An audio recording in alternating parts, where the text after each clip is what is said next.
Shalom à tous, nous voilà réunis pour un Shabbat assez spécial. Nous sommes Parashat Miketz, Shabbat de Hanouka, et nous allons étudier cette parasha avec la vision, l'explication bien sûr du Rav Yosef Dov Soloveitchik.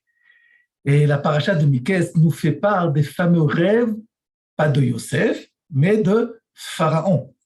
Et les fameux rêves de Pharaon vont être l'intermédiaire de la libération de Yosef de sa prison. Et à travers cette histoire, le Rav Soloveitchik va poser une question extrêmement importante pour notre vie, qui est quelles sont les qualités ou la qualité, la principale qualité qu'on doit chercher et trouver chez un leader, chez un meneur, chez un roi, un premier ministre.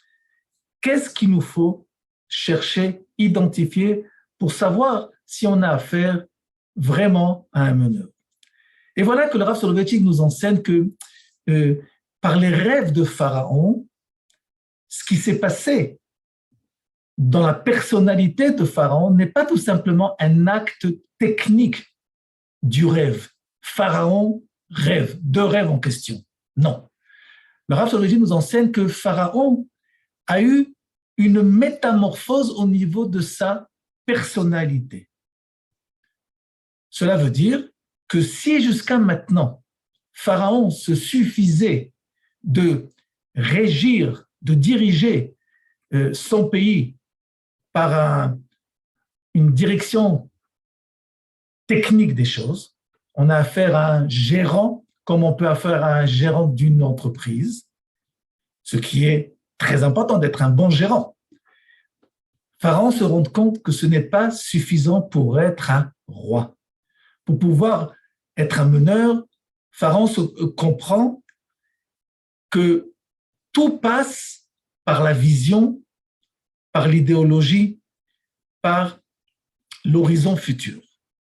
Et si un meneur n'a pas cet horizon en question, s'il n'est pas bercé par des rêves, des horizons possibles à accéder, ce qui se passe, c'est qu'on sait très bien ce qui se passe lorsque l'eau stagne. Et un peuple qui stagne, qui se suffit d'une direction au présent, il est censé disparaître comme ces eaux en question. Et voilà que lorsque Pharaon vit cette métamorphose en question et qu'il va avoir ses rêves en question, il va prendre conseil chez ses conseillers, ses magiciens, et ainsi de suite. Et personne ne va lui donner la solution qu'il aimerait entendre, parce que ce qu'il aime entendre, ce n'est pas des solutions de direction journalière, technique. Être un bon gérant de la nation égyptienne. Ce n'est pas ça que cherche Pharaon. Il cherche des gens qui sont prêts à l'élever, à s'élever vers des horizons que jusqu'à maintenant l'Égypte n'a pas connus. Et lorsqu'il va entendre le discours de Yosef, c'est exactement ça qu'il va entendre. Il va entendre quelqu'un qui a des horizons de signification profonde de la vie, aussi bien individuelle que collective. Et cette profondeur des choses, qui nous permet d'avoir des horizons lointains des choses, vont acheter la confiance de Pharaon. Et nous dit le Rav Soloveitchik, cette paracha de Miketz est la rencontre entre deux rêveurs, pas deux rêveurs techniques, mais deux rêveurs, deux idéologues qui veulent changer la situation. Pharaon veut changer la situation de son peuple et Yosef a une plus grande prétention. Il veut changer la situation de l'humanité. Les deux rêvent de conditions meilleures pour le monde. Et c'est cela qui va créer cette symbiose entre ces deux personnalités.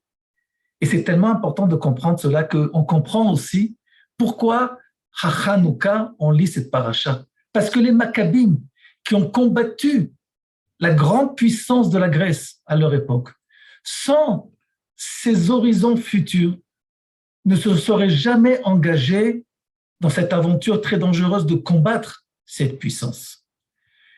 On aurait pu se suffire d'une autonomie juive en Eretz Israël sous le joug grec, mais les Maccabées n'ont pas été d'accord. Ils ont un autre programme, un programme qui invite le Ham Israël à des horizons beaucoup plus positifs, beaucoup plus qui nous amènent à être des rêveurs, non seulement pour nous, mais pour tout l'ensemble de l'humanité. Shabbat Shalom, bonne fête de Hanouka.